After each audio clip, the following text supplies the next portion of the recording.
অষ্টাদশ লোকসভা নির্বাচন শেষে তৃতীয়বারের জন্য সরকার করেছে নরেন্দ্র মোদীর নেতৃত্বাধীন এনডিএ জোট।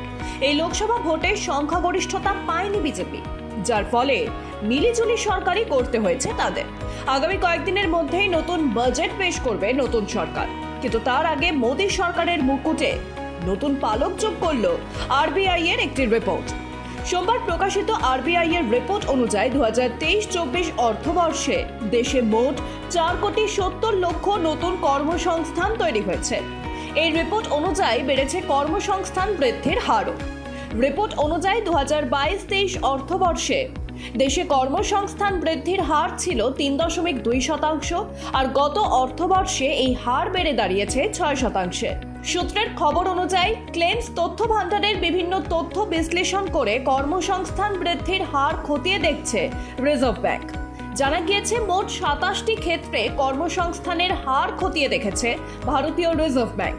এর মধ্যে রয়েছে কৃষি, মৎস্য, খনি, শিল্প উৎপাদনের মতো গুরুত্বপূর্ণ ক্ষেত্র।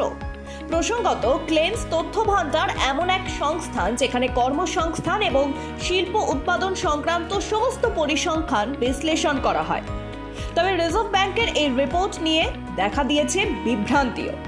কিছুদিন আগে বেসরকারি সংস্থা সিটি গ্রুপ ইন্ডিয়া দেশের কর্মসংস্থানের হার নিয়ে একটি রিপোর্ট প্রকাশ করেছিল।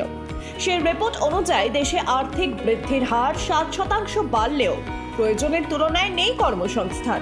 সিটি গ্রুপ ইন্ডিয়া প্রকাশিত ওই রিপোর্টে দাবি করা হয়, বর্তমানে আর্থিক বৃদ্ধির হার বজায় থাকলে 80 থেকে 90 লক্ষ কর্মসংস্থান তৈরি হতে পারে প্রতি বছর। কিন্তু রিপোর্ট অনুযায়ী দেশের বেকারত্ব রুখতে আগামী এক দশকের প্রতি বছর 1.2 কোটি কর্মসংস্থান হওয়ার প্রয়োজন দেশে। তবে কেন্দ্রীয় সরকারের তরফে সোমবার সিটি গ্রুপ ইন্ডিয়ার ওই রিপোর্টটি খারিজ করে দেওয়া হয়েছে।